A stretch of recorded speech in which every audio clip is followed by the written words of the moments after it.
Well, hello. Welcome to Jules Says, where I say things and share my life stories and secrets. I'm Jules, Julie, grandmother, mom. It was my birthday this week. I'm getting old.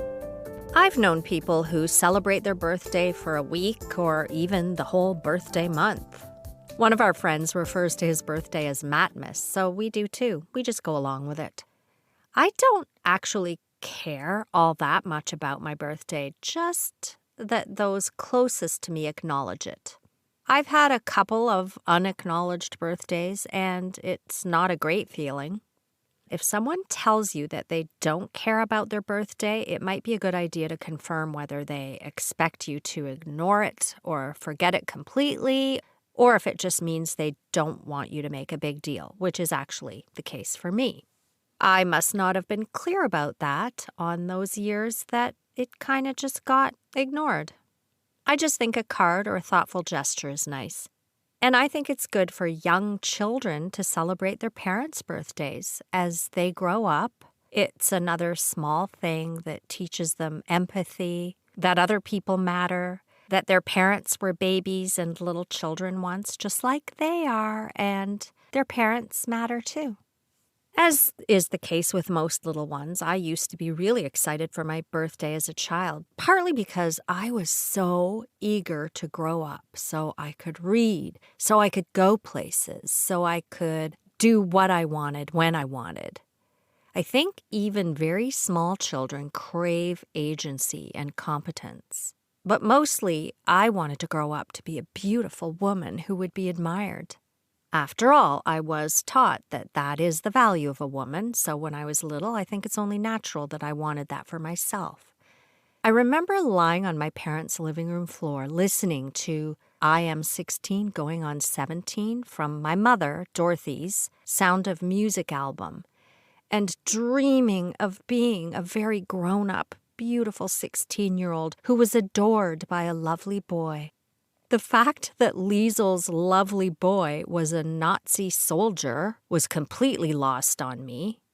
I also didn't notice that she dreamed of transitioning from having no agency as a child to being a woman who needed someone older and wiser telling her what to do.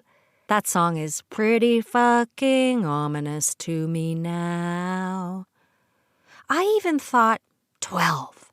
Now, 12 years old will be wonderful. I'll be so grown up. I'll be almost 13. I wonder what I'll be like when I'm 12. Will I be beautiful? Will a boy like me? My granddaughter is 12, almost 13, as she puts it. And of course, I understand now how young that is. But I really do love the energy and anticipation a child feels, knowing they have a lifetime of opportunity just stretched out ahead of them. When you're that young, it really does feel like forever. I was always a bit small for my age, and a late bloomer with chubby cheeks, a baby face. I had dimples in my hands until my 20s, even though I valiantly starved myself. I hated looking young for my age. When boys started showing an interest in my friends, I was viewed as a child, which I now know was a blessing. Once, when I was shopping with my mother, the sales lady said to her when I was in the change room, you could take her to the children's department at Sears. Sears was a department store that has since gone under. Her clothes will be cheaper and you won't pay sales tax. My mother, of course, said, well, she's 21 and lives on her own, so it's her money. That lady thought I was about 14, which at the time I didn't really appreciate.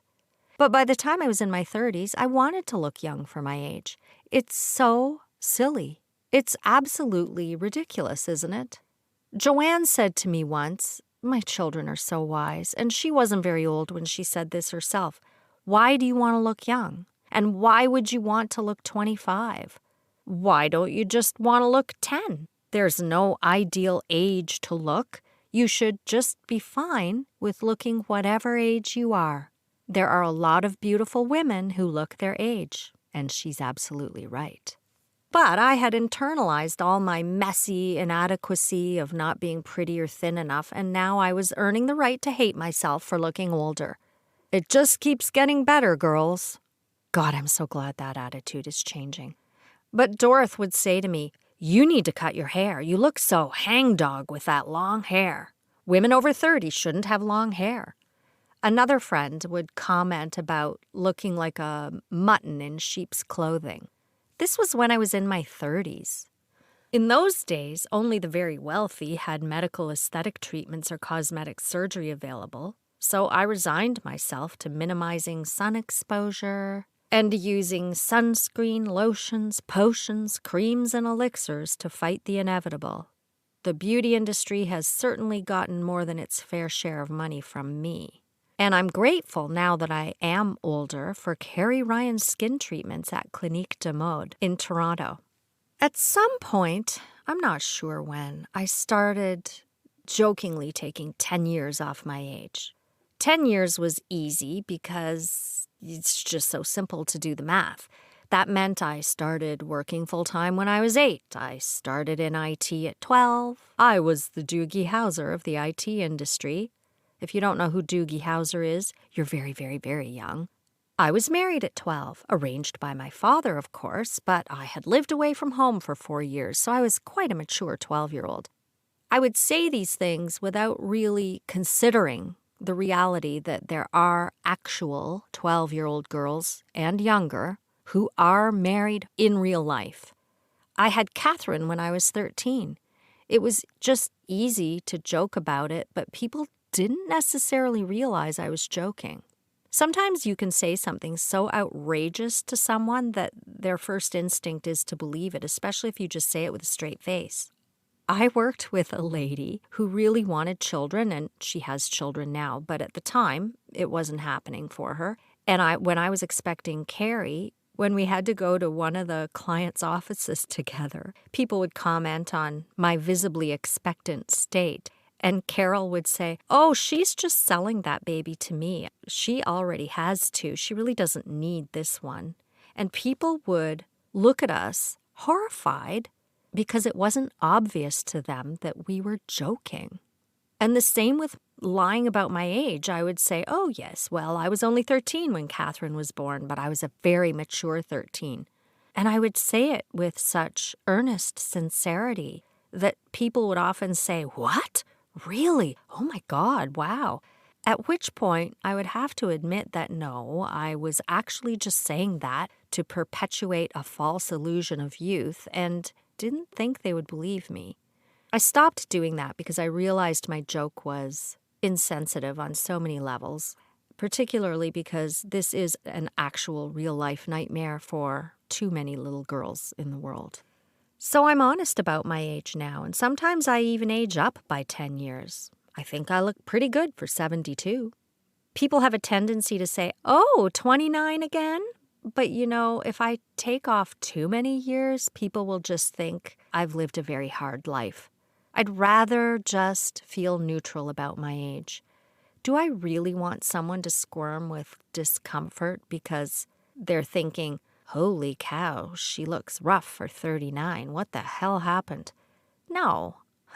I've often heard men joke, you're only as young as the women you feel. But when I say, I'm only as young as the men I feel, the reaction is usually an uncomfortable, pained expression on the person's face, which, depending on the person, I kind of actually enjoy. But anyway, once you get to a certain age, the question generally doesn't come up unless you're being submitted for auditions. I freely admit I do not get a lot of auditions, and I don't get booked very often. My on-camera presence is not exactly in demand.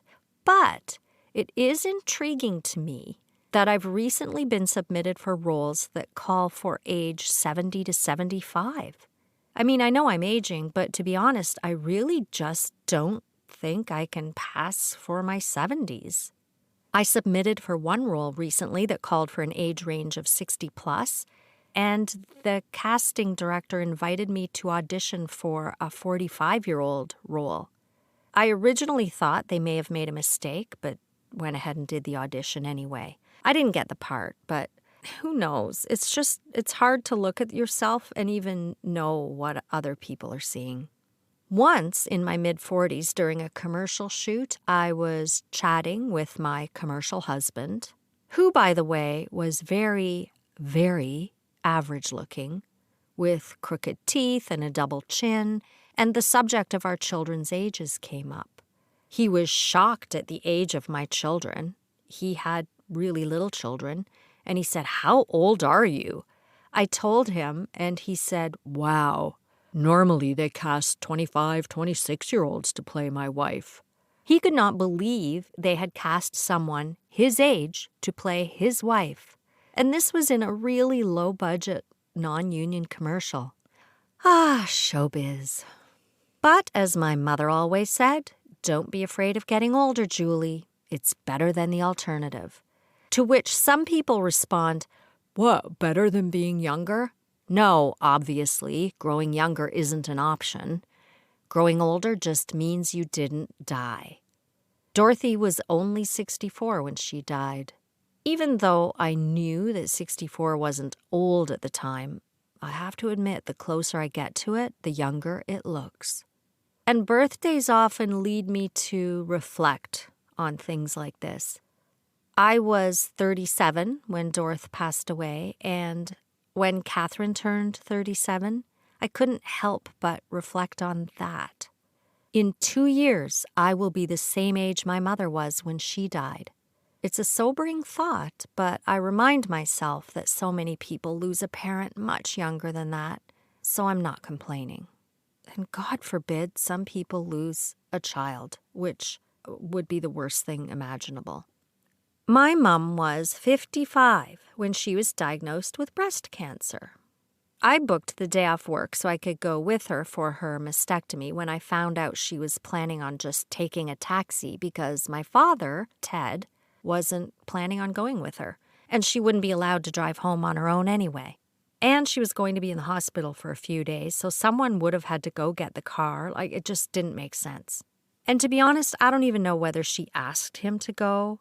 Maybe she did, but I can imagine his response if she had. It might have been something like, "Why the hell would I go? No need for me to be there," which would have been classic Ted.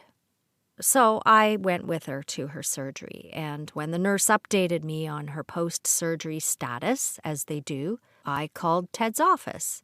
His secretary informed me that he was in a meeting. My parents owned that property management business. It was a very small business. She had worked with my mother up until my mom was ill.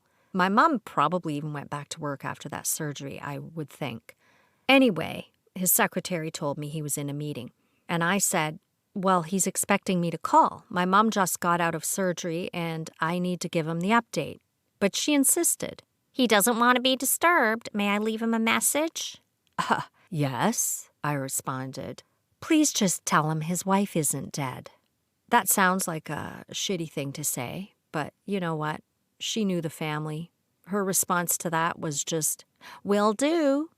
Dorothy didn't die from cancer, though, and it hadn't spread. But she was diagnosed with emphysema not long afterward. She quit smoking, an oxygen tank was brought into her home, and she was provided with a portable tank for when she went out. All this without ever having seen a respirologist. Now that there was oxygen in the house, Ted was forced to smoke outside, so he spent quite a bit of time smoking on the front porch because, of course, oxygen in the house is a fire risk. And he smoked between 50 and 75 cigarettes a day, so he spent a lot of time on that porch. In the dark, the cigarette ember moving up and down, ever so slightly illuminating his face when he took a drag. After he passed away, some of the neighborhood children cooked up some tales about the ghost of Ted. And I only know about this because Joanne taught at a theater camp where she heard these stories from the children. I love this story. I'm going to connect her so she can tell you the story. Hello, Joe. I want to ask you about the ghost of Ted. I'm talking about how Ted had to start smoking outside when Dorothy got oxygen in the house. Oh, okay. And of course, that resulted in him being on the porch, and at night, the ember from his cigarette would be floating around in the dark, which the neighborhood children enjoyed. You know, you were teaching at a day camp. Just tell us about the ghost of Ted. Yeah, so when I was 14, 15 kind of thing, I was teaching at this day camp, and the day camp was actually held in the basement of this big church on the corner of Ted's Street. So naturally, there were a lot of children who grew up on Ted's Street who went to this day camp. And Ted was chummy with Mr. McKinnon across the street, and they had these young children. Anyway, and yeah, and so they were kind of explaining the ghost story about Ted. But they didn't know he was your grandfather at that point, did they? No, I don't think they made the connection. And so they were talking about it.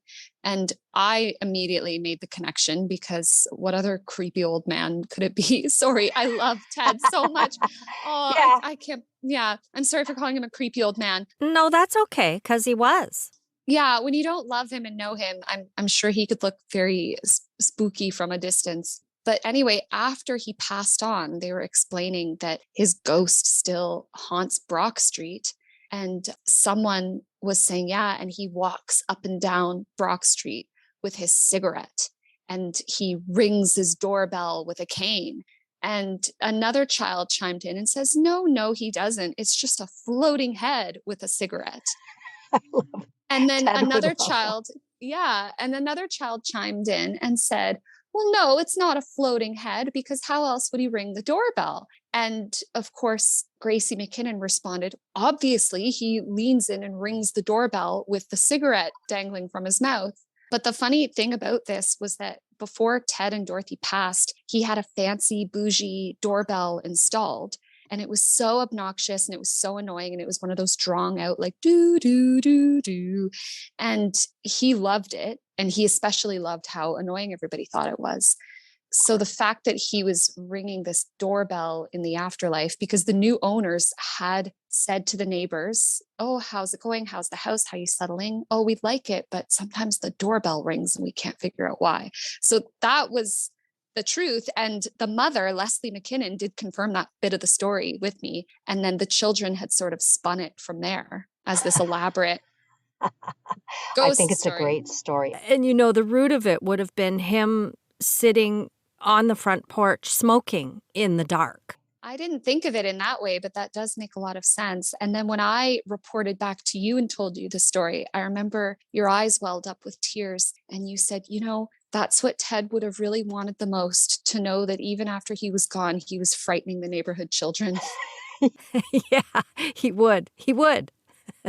Anyway, thank you. I'll let you go. I just love that story and I wanted to share it. It's a hard story to tell because there's so many versions to it, but the story was rooted in the fact that the new neighbors did mention to Mr. and Mrs. McKinnon that their doorbell was mysteriously going off every now and again. Wow. And no one was at the door. That's right. Just the floating embers of Ted's cigarette. Well, one of these days we should check back and see if any of those neighbors are still being haunted by the ghost of Ted. Okay. Have a good night. Thank you. You too. Good night. I'll talk to you soon. Bye. Yeah, bye. The ghost of Ted. Once Dorothy had that diagnosis, her doctor was so focused on her lung disease that she overlooked my mom's increasing pain whenever she ate and accompanying weight loss, extreme weight loss. Sadly, society, including medical professionals who are human beings and members of society and subject to some of the societal biases, society tends to view weight loss as a positive, but Dorothy's inability to eat without pain should have been a huge red flag. It took over 6 months, and me going with her making demands, for her doctor to order any tests. 3 days after surgery to resolve an intestinal perforation, my mom went into cardiac and respiratory arrest. They told us she had maybe a 90% chance of not making it through that night. But she made it through the next 6 weeks in ICU in London, Ontario. Then the next couple of months in the Sarnia Hospital, and a few weeks in Sarnia Palliative Care. We kept thinking she would pull through, and the doctors thought she might, then thought she wouldn't.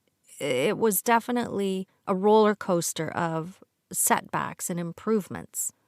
On some of her better days, she sat up in a chair beside her bed, and I put makeup on her. But on her worst days, she would pull me close to her and tell me, "They won't let me die." And barely a whisper, because she still had a trach. She didn't have the use of her full voice at all. I have to say, though, during those months, Ted made arrangements to have some things in the house upgraded that she would not have been well enough to endure while she was at home. Flooring, paint, things like that.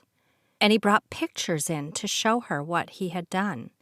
He visited her often, possibly almost every day, even when she was in London. I was amazed at how attentive he was, and I know it meant the world to her. I had been in Boston for work one week in November. My flight home was delayed due to icy weather conditions, and I got home not long after midnight on a Friday. I woke to a call at around 5 that Saturday morning from Ted. He had fallen, and he couldn't get up, which had become a fairly common occurrence when he had been drinking too much. My sister, who lived in Toronto, had forgotten to leave the spare key to his house, so I couldn't get inside to help him. He appeared to not be in imminent danger and didn't want the door or windows broken, and he did have the cordless phone he could keep with him, so he told me to not worry about it. He would just try and get up.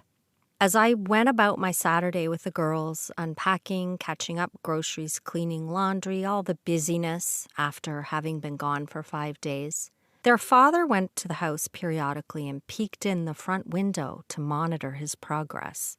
It took him most of the day to wriggle on his back from the living room, down the hall, through the kitchen toward the back stairs, where he would be able to rock himself up.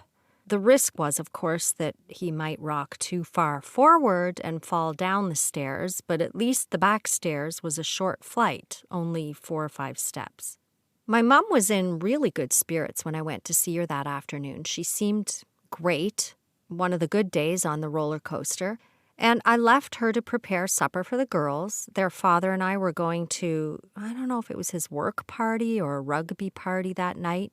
It was a Christmas party anyway, which sometimes there are so many parties in December when there isn't a lockdown that some places will have their party in November or January just so that they can actually get a booking. The hospital called as I was upstairs painting my face. I headed to the hospital myself, and at some point, the girls and their father joined me, but nothing was really going on. They didn't stay. One of my brothers drove in from London, and he and I were there with her when she passed away. Meanwhile, I had not been able to get in touch with Ted. I had tried repeatedly.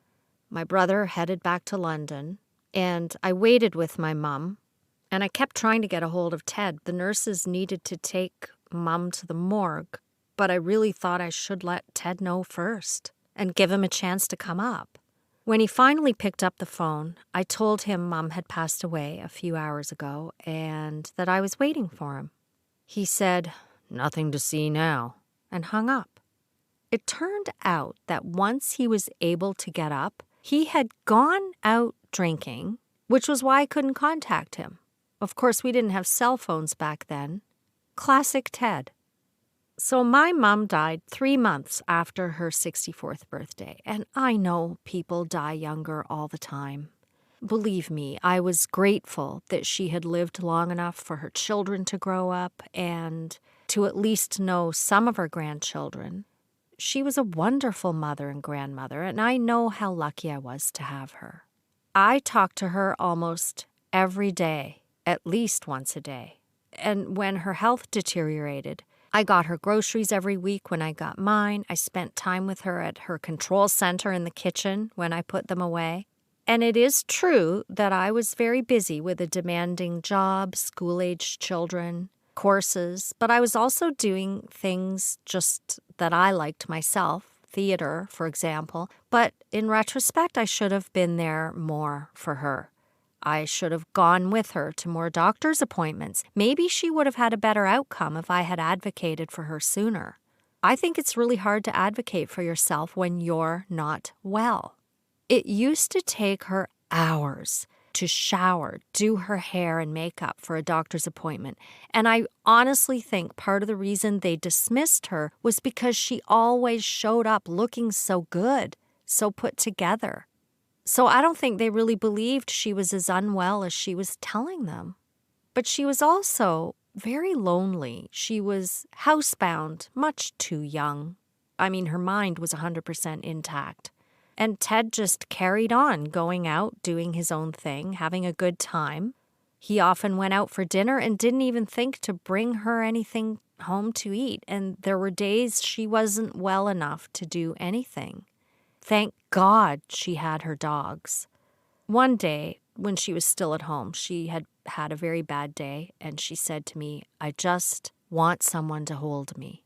And I remember standing there, paralyzed, just watching her break down, and I couldn't even go hug her, which I'm truly ashamed of.